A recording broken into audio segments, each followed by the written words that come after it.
Hello साथियों, नमस्कार। बढ़ते हैं आगे। जो अपनी एक्सरसाइज चल रही है वेक्टर कैलकुलस में, उसमें सेकेंड सी एक्सरसाइज स्टार्ट कर रहे हैं, जिसके एग्जांपल स्टार्ट करेंगे अभी। किससे रिलेटेड है? डाइवर्जेंस से रिलेटेड है। यानी कि कोई भी फलन सदिश बिंदु फलन दिया होगा तो उसका अपसरण ज्ञात करना है। उस अपसरण से संबंधित एग्जाम्पल हम सोल्व करने वाले हैं। क्या दे रखे हैं कि if f equal to x y square i plus 2x square y z j minus 3y z square के। ये जो फलन दे रखा है वो क्या है? सदिश बिंदु फलन है। कैसे पता चला? क्योंकि ये देखो i j k घटक आ रहे। Find divergence f at the point 1 minus 1 1। इस बिंदु पर आपको क्या निकालना है? डाइवर्जेंस f निकालना है। तो अपने को पता होना चाहिए डाइवर्जेंस f क्या होता है। डेल डॉट f, उसकी वैल्यू चाहिए अपने। तो स्टार्ट करते हैं सॉल्यूशन। गिवन दिया है, क्या दिया है? f equal to x y square i plus 2x square y z j minus 3y z square के। ये दे रखा है। हमें ज्ञात क्या करना है? डाइवर्जेंस f निकालना है। तो डाइवर्जेंस f क्या होता है? Divergence f equal to del dot f, यही होता है del dot f। Del dot f को इस तरह लिख सकते हैं। डेल की जगह क्या हो गया? I del upon del x plus j del upon del y k, sorry plus k del upon del z. ये डेल की जगह हो गया। डॉट डेल या नेबला जिसको इसको बोला जा सकता है। एफ की जगह क्या है? X y square i plus 2x square y z j minus 3y z square k. तो इन दोनों का डॉट प्रोडक्ट आई वाले का आई के साथ, जे के साथ, के का के साथ, उस टाइप से ही है ये। कैसे कि यहां देखिए, इसका आई का आई के साथ डॉट प्रोडक्ट लेऊंगा तो आई तो 1 हो जाएगा, लेकिन डेल अपॉन डेल एक्स का इसका क्या हो जाएगा? अवकलन। वैसे तो इस आई डेल अपॉन डेल एक्स का डॉट प्रोडक्ट इस पूरे के साथ होता है। अब पूरे के साथ डॉट प्रोडक्ट पहले इसके साथ होगा, इसका डॉट प्रोडक्ट फिर इसका इसके साथ होगा, फिर इसका इसके साथ होता है। तो आई जे तो 0 हो जाएगा, आई डॉट के भी 0 हो जाएगा। इस वजह से आई का आई के साथ ही रख लेते हैं अपन। तो इनका डॉट प्रोडक्ट लेंगे तो आई से आई 1 हो जाएगा। तो क्या बचेगा पीछे? डेल अपॉन डेल एक्स, ये जो फंक्शन है वो एक्स वाई स्क्वायर प्लस इसी प्रकार यहां से y का y वाले के साथ, जे घटक जो है उसका इसके साथ डेल अपॉन डेल y, और y ये जे का गुणा क्या है? 2x स्क्वायर वाई जेड, फिर plus del upon del z, के का गुणा क्या है? Minus 3y z square. इस हिसाब से जैसे एक थ्योरम देखी थी कि यदि f बराबर है F x i plus F Y j plus F Z के हो तो इसका डाइवर्जेंस एफ क्या होता है? डाइवर्जेंस एफ हमने देखा था कि del f x upon del x plus del f y upon del y plus del f z upon del z होता है। ये थ्योरम हमने प्रूव किए पिछले लेक्चर में। तो यही चीज यहाँ पर डायरेक्ट अप्लाई कर सकते हैं। डाइवर्जेंस एफ निकालना होता था तो इसकी जगह डायरेक्ट ये चीज एफ एक्स की जगह ये हो गया, एफ वाई की जगह ये हो गया, जेड की जगह ये हो गया, जेड की जगह। क्लियर? तो x के सापेक्ष अवकलन करते हैं। x के सापेक्ष अवकलन करेंगे तो x का 1 y स्क्वायर गुणा कर तो y स्क्वायर रहेगा, फिर प्लस यहां से x के सापेक्ष सॉरी y के सापेक्ष करेंगे तो y का 1 हो गया तो 2x स्क्वायर z, और फिर प्लस माइनस माइनस रहेगा, z के सापेक्ष करेंगे z स्क्वायर का 2z, 2 into 3 6yz। ये रिजल्ट आ गया। किसका मान आया? डाइवर्जेंस f ये आया। लेकिन आपसे कह रहा है कि divergence f, find divergence f at the point 1 minus 1 1। तो इस पॉइंट पर आपको डाइवर्जेंस निकालना है। तो बिंदु 1 माइनस 1 1 पर डाइवर्जेंस f क्या है वो देखिए। x की जगह 1, y की जगह माइनस 1, z की जगह 1 रखेंगे तो y की जगह माइनस 1 का square plus 2 x square, x की जगह 1 का स्क्वायर, जेड की जगह भी 1 माइनस 6 वाई जेड, वाई की जगह माइनस 1, जेड की जगह 1। सॉल्व कर लेते हैं तो divergence f equal to minus 1 का स्क्वायर 1 होता है, 1 का square 1 into 1 1 into 2 2 minus minus plus 6 into 1 into 1 6। तो डाइवर्जेंस एफ क्या आया अपना? 9। ये मिल रहा है। और हमने पहले ही बताया था कि डाइवर्जेंस एफ एक जो है कैसी राशि प्राप्त होती है, अदिश राशि प्राप्त होती है, या कह सकते हैं अदिश बिंदु फलन होता है। तो यहाँ देखिए ये अदिश बिंदु फलन था और उस अदिश बिंदु फलन का उस बिंदु पर मान क्या है, एक अदिश राशि आई है। क्लियर? तो इस प्रकार से बहुत ही इजी तरीके से आप क्या निकाल सकते हैं, डाइवर्जेंस एफ निकालते हैं। अगर इसमें कहे इसकी प्रवणता ज्ञात कीजिए तो इसकी प्रवणता नहीं होगी। क्यों? क्योंकि ये सदिश बिंदु फलन है, ना कि अदिश बिंदु फलन। अदिश बिंदु फलन की प्रवणता होती है। क्लियर? उम्मीद करता हूं कि ये आपको अच्छी तरीके से समझ में आया है। अब बढ़ते हैं नेक्स्ट एग्जांपल सेकंड की ओर। एग्जांपल देखते हैं। जैसे एग्जांपल फर्स्ट किया, सिमिलरली वैसा का वैसा एग्जांपल है। उसमें तो कहा था कि डाइवर्जेंस एफ ज्ञात कीजिए, इसमें कहा है डेल डॉट एफ ज्ञात कीजिए या इसका मान ज्ञात कीजिए। Find the del dot f. ये क्या होता है? डेल डॉट एफ डाइवर्जेंस ही होता है। डॉट लगा हुआ है तो इसका मतलब डाइवर्जेंस है। और ये जो एफ दे रखा है वो कैसा फलन है? एक सदिश बिंदु फलन है। देखिए आई जे के लग रहा है, सदिश हो गया, सदिश बिंदु फलन है, उसका डाइवर्जेंस यानी डेल डॉट एफ निकालना है और इस पॉइंट पर निकालना है। तो सॉल्यूशन करते हैं। गिवन है f equal to x y sine z i plus y square sine x j plus z square sine x y के। ये आपको f दे रखा है, आपको याद करना है डेल डॉट एफ। तो डेल डॉट एफ बराबर डेल का मान i del upon del x plus j del upon del y k plus k del upon del z. Dot f क्या है? एफ ये पड़ा पूरा function x y sine z i plus y square sine x j plus z square sine x y k. अभी पिछले video में देखा था कि इसका इन तीनों के साथ डॉट प्रोडक्ट निकालेंगे तो आई डॉट आई तो 1 हो जाएगा, लेकिन आई डॉट जे क्या हो जाएगा? 0 हो जाएगा। आई डॉट के क्या हो जाएगा? 0। यानी कि डेल अपॉन डेल एक्स किसका निकलेगा? सिर्फ इस फलन का निकलेगा, जो आई का गुणांक होगा उसका। तो यहां से del upon del x, i का गुणांक क्या है यहाँ? X y sine z. इसी प्रकार इस जे का जो डिफरेंशियल निकलेगा डेल अपॉन डेल वाई किसके साथ? जे के गुणांक का। तो del upon del y y square sine x plus del upon del z, के का गुणांक क्या है? Z square sine x y. Clear? अब बढ़ते हैं आगे, अवकलन करते हैं। x के सापेक्ष करूंगा तो y और z कांस्टेंट हो गया, x का 1 हो गया, y sin z ही रहेगा, y sin z। फिर प्लस y के सापेक्ष करेंगे तो x कांस्टेंट रहेगा, y स्क्वायर का 2y sin x कांस्टेंट है तो sin x ही रहेगा। फिर प्लस z के सापेक्ष z स्क्वायर का 2z sin xy का sin xy। ध्यान रखना ij के यहाँ नहीं आएंगे क्योंकि यहाँ डॉट प्रोडक्ट आएगा, आई के साथ क्या हो गया? डॉट प्रोडक्ट निकल रहा है तो डॉट प्रोडक्ट में आई जे के हट जाते हैं। अब इस बिंदु पर आपको चाहिए डेल डॉट एफ, तो बिंदु 0,1/2 पाई 1/2 पाई पर 1/2 पाई का मतलब π/2 ही होता है, तो 0 π/2 पर देखना है। पर डेल डॉट एफ बराबर क्या होगा? x की जगह 0, y की जगह π/2, z की जगह π/2। तो x y की जगह क्या हो गया? π/2 साइन z की जगह π/2, फिर प्लस 2 y की जगह π/2 साइन x की जगह 0 प्लस 2 z की जगह π/2 साइन x की जगह 0 इंटू y की जगह π/2। तो कुल मिला के डेल डॉट एफ क्या आया? π/2 साइन π/2 क्या होता है? 1, तो इंटू 1 प्लस 2 से 2 कैंसिल, पाई साइन 0 क्या होता है? 0 प्लस 2 से 2 कैंसिल, पाई यहां से देखिए 0 इंटू समथिंग 0, साइन 0 वापस क्या हो गया? 0। 0 को 0 से गुणा करेंगे 0, तो डेल डॉट एफ क्या आया? π/2 इंटू 1 π/2 ही आएगा।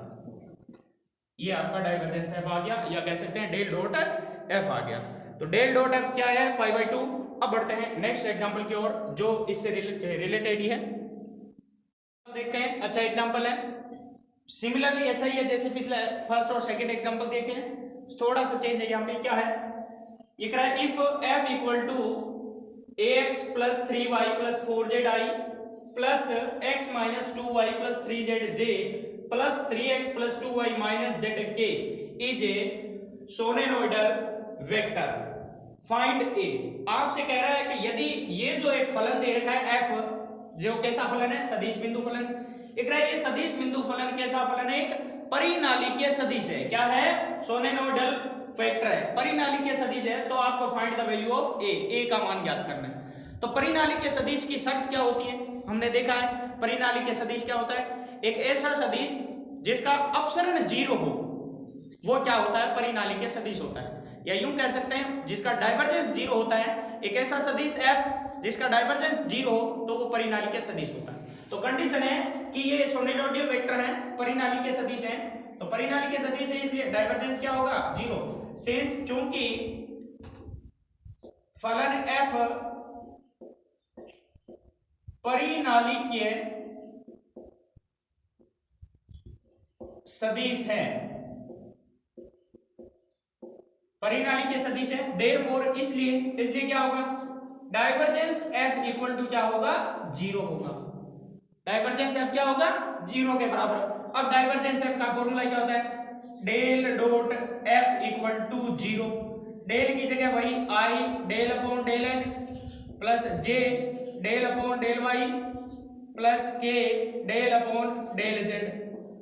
डॉट f की जगह फंक्शन जो दे रखा है वो लिख देता हूं, क्या है, ax plus 3y plus 4z i plus x minus 2y plus 3z j plus 3x plus 2y minus z k। ये पूरा एक साथ सदिश है, तो छोटा ब्रैकेट लग रखा है तो अंदर तो बाहर मंझला ब्रैकेट लगा देता हूं इसको। और इक्वल टू क्या है, जीरो। क्यों है जीरो, क्योंकि इसका डाइवर्जेंस जीरो है परिनालिकीय सदिश होने के कारण। ये परिनालिकीय सदिश है इसलिए डाइवर्जेंस जीरो होता है। अब यहां से i का इसके साथ, i के साथ, j का j के साथ, k का k के साथ लेंगे तो यहां से रिजल्ट क्या बनेगा, del upon del x। x के साथ x किसका अवकलन होगा, सिर्फ इसका। वैसे तो पूरे का होता है, बाकी सारे जीरो हो जाएंगे क्योंकि यहाँ से i j बनेगा, i k बनेगा, ये सारे जीरो होंगे। जीरो को किसी भी अवकलन से गुणा कर दो, आंशिक अवकलन से गुणा करेंगे तो जीरो ही आएगा। तो उन चीजों को नहीं लिख के सिर्फ क्या लिखता हूं, जो जीरो नहीं बन रहे वो चीज।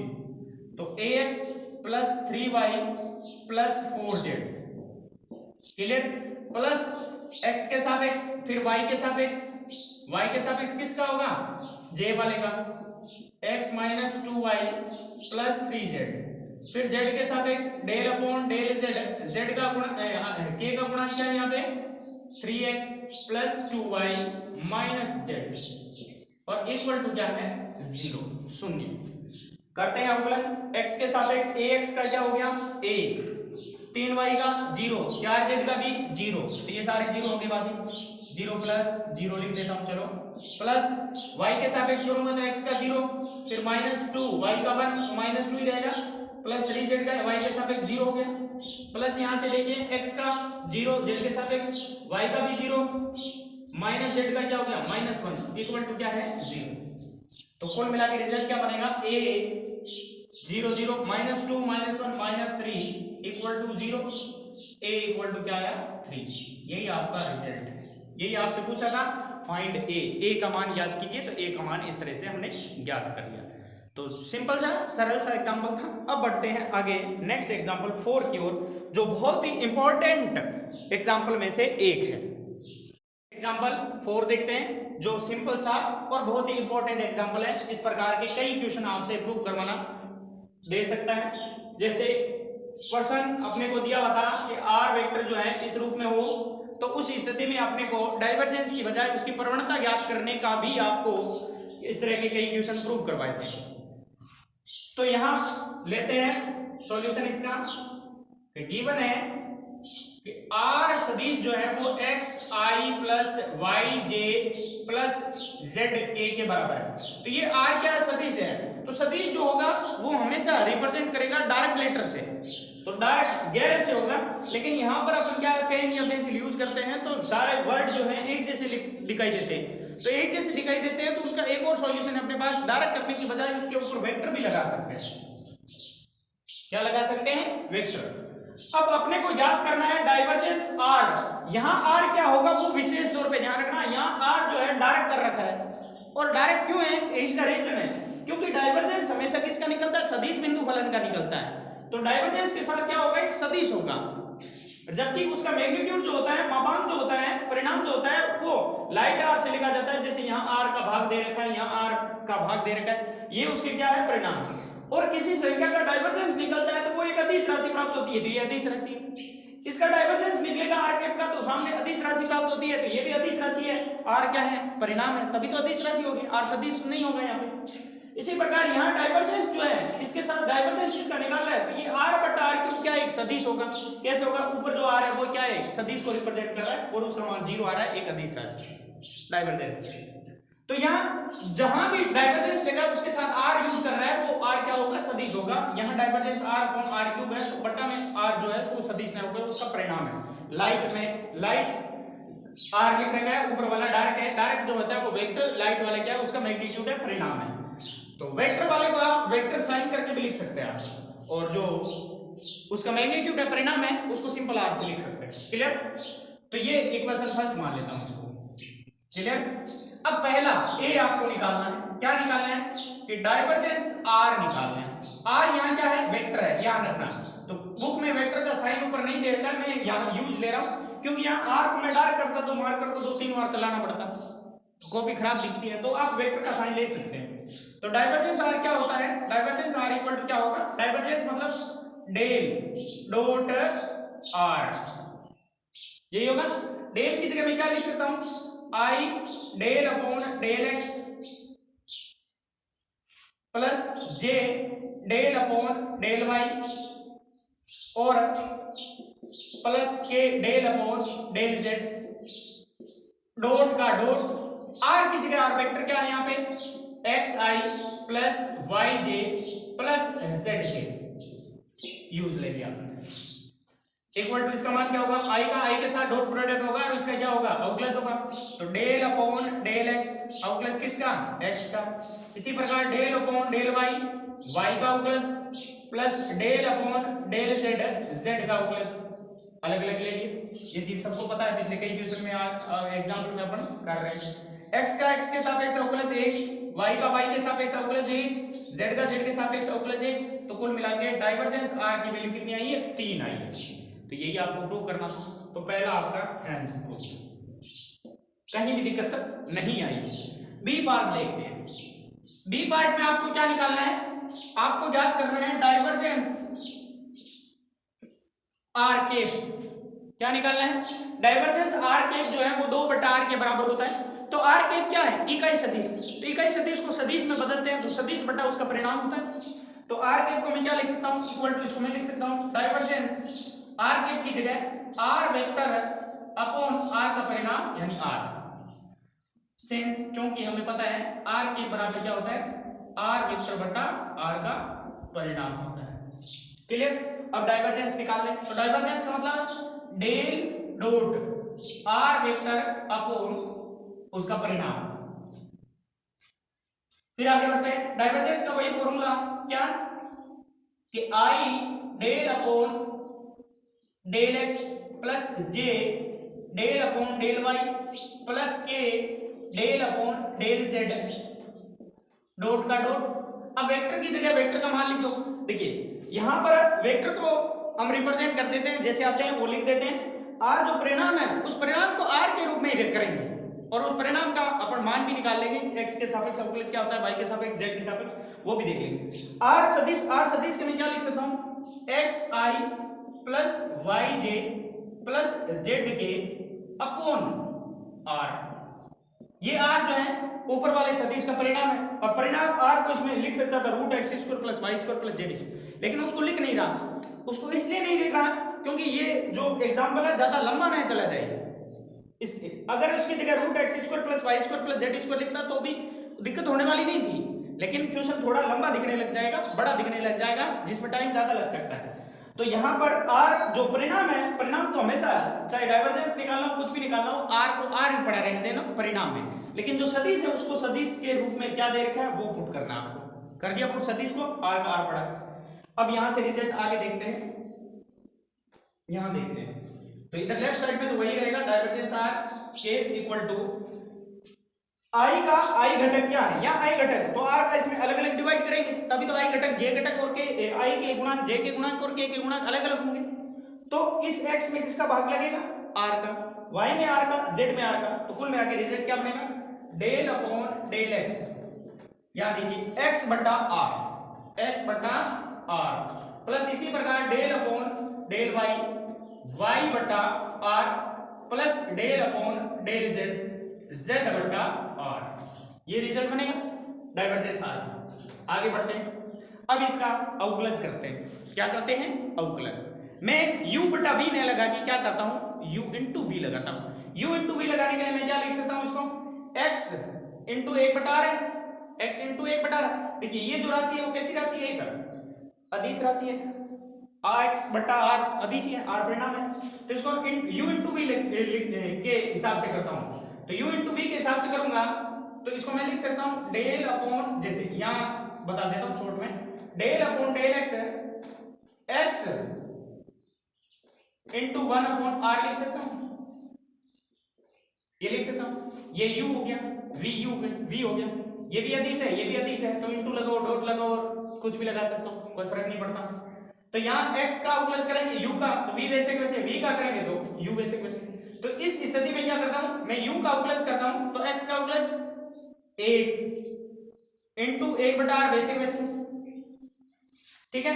फिर प्लस ये इंटू है, सदिश का क्रॉस नहीं है, ध्यान रखना, क्योंकि डाइवर्जेंस क्या निकल रहा है, डाइवर्जेंस क्या है, एक जो निकली है एक अदिश राशि निकली है, तो अदिश में यहां इंटू उस सदिश गुणन से रिलेटेड नहीं है, यहां ध्यान रखना। फिर x वैसे वैसे, r का डिफरेंशिएशन यानी del upon del x 1 upon r का डिफरेंशिएशन ये होगा।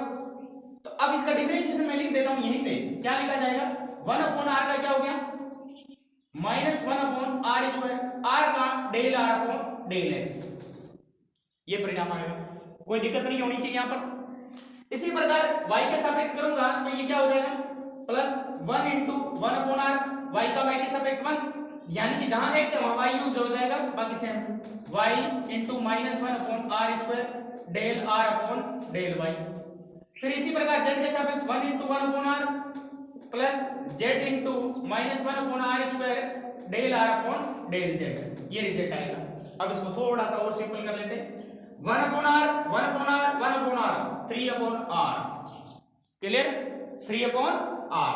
फिर प्लस यहां से क्या क्या रिजल्ट आ रहा है वो देखिए, रिजल्ट आ रहा है यहां से plus minus minus x upon r square del r upon del x, फिर प्लस माइनस माइनस वापस हो गया, y upon r square del r upon del y, फिर minus z upon r square del r upon del z, ये result आया।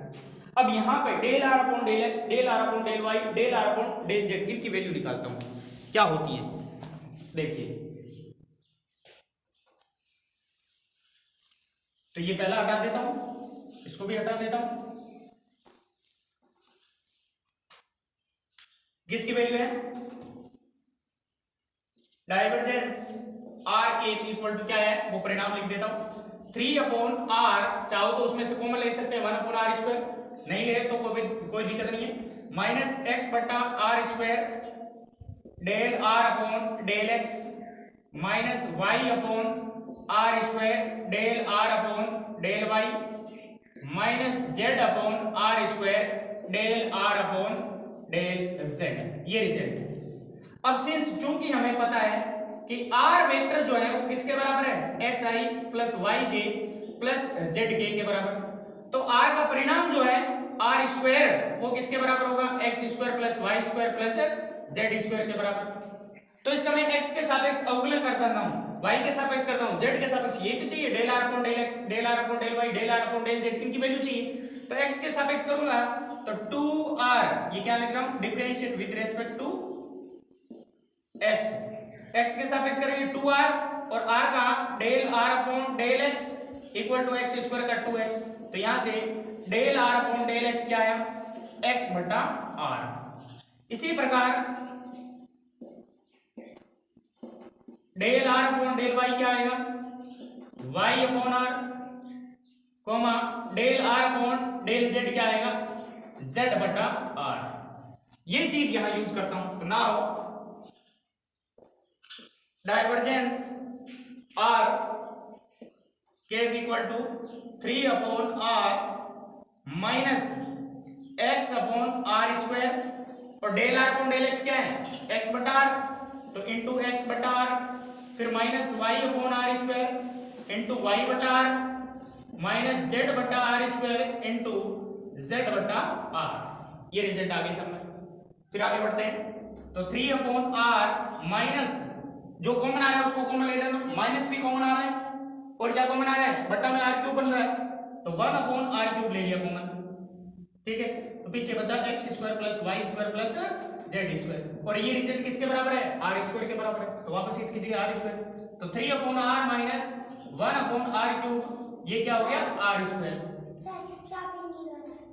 तो यहां से रिजल्ट क्या आएगा, 3 upon r minus 1 upon r, 3 upon r में से 1 अपॉन आर गया, 2 अपॉन आर, ये रिजल्ट बन गया, और यही आपको प्रूव करना था। अब इसका सी पार्ट भी देख लेते हैं, सिंपल सा है सी पार्ट, उसके बाद बाकी के नेक्स्ट वीडियो में करेंगे एग्जांपल। सी पार्ट की ओर, तो सी पार्ट में आपको वही डाइवर्जेंस आर वेक्टर है ये अपॉन आर क्यूब, इसकी वैल्यू निकालनी है, वो 0 सिद्ध करना है। तो इसका वापस वही फॉर्मूला कि del dot r vector upon are cube, del का मान वही i del upon del x plus j del upon del y plus k del upon del z, dot r सदिश की जगह मैंने कहा था सदिश का मान रख देना है x i plus y j plus z k, और अपॉन में क्या है आर क्यूब, आर क्यूब, तो इक्वल टू क्या हो जाएगा, del upon del x, x के सापेक्ष किसका होगा, आई का गुना एक्स बटा आर क्यूब, तो एक्स बटा आर क्यूब प्लस इसी प्रकार del upon del y, y बटा r cube plus del upon del z, z बटा आर क्यूब। अब वही पिछला जो बी पार्ट था, इसमें एक्स बटा आर था, एक्स बटा आर, वाई बटा आर, जेड बटा आर था, यह क्यूब है तो कोई दिक्कत नहीं है। इसका अवकलन करते हैं, क्या क्या आता है। तो पहले देखिए u इंटू वी लगा रहा हूं, x का अवकलन करेंगे तो ये इंटू वी बेसिक वैसे v की जगह 1 अपॉन आर क्यूब होगा, तो x का 1 अपॉन आर क्यूब बेसिक वैसे, यानी कि x का 1 हो गया और इंटू वी की जगह 1 बटा आर क्यूब बेसिक वैसे, फिर प्लस x बेसिक वैसे डिफरेंशिएट करेंगे 1 अपॉन आर क्यूब को, तो 1 अपॉन आर क्यूब का क्या हो गया, -3 अपॉन आर की पावर कितनी हो जाएगी, 4 या 2, 4 हो जाएगी। कैसे, क्योंकि यहां देखिए x बेसिक वैसे del upon del x 1 upon are cube का डिफरेंशिएशन करेंगे, तो आर क्यूब ऊपर जाएगा, आर की घात कितनी, -3, आर की घात -3 का क्यूब हो गया -3, आर की घात एक और कम हो जाएगी तो -4, और del r upon del x, तो कुल मिला के क्या हुआ, -3 बटा आर की घात 4 del r upon del x, ये बनेगा। ये चीज यहां लिख रहा हूं, तो यहां इसकी जगह क्या हो गया, x के गुणा में -3 बटा आर की घात 4 del r upon del x, clear.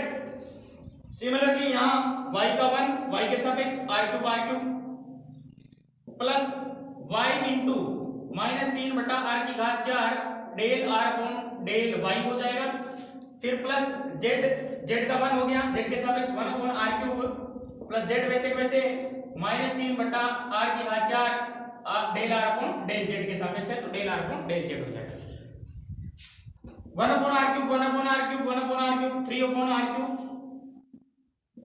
यहां से देखिए माइनस हो जाएगा, ये भी माइनस हो जाएगा, ये भी माइनस हो जाएगा, तो -3x अपॉन आर की घात 4 del r upon del x -3y upon are की घात 4 del r upon del y -3z del r upon del z बटा आर की पावर 4 भी होगा। अब वही अपने को पता है कि आर स्क्वायर एक्स स्क्वायर के बराबर है, x square plus y square plus z square. तो यहाँ से del r upon del x जो निकालेंगे वो किसके बराबर होता है, एक्स बटा आर के, comma del r upon del y किसके बराबर है, वाई बटा आर के, और del r upon del z किसके बराबर है, जेड बटा आर के। ये वैल्यू यहाँ पुट करते हैं।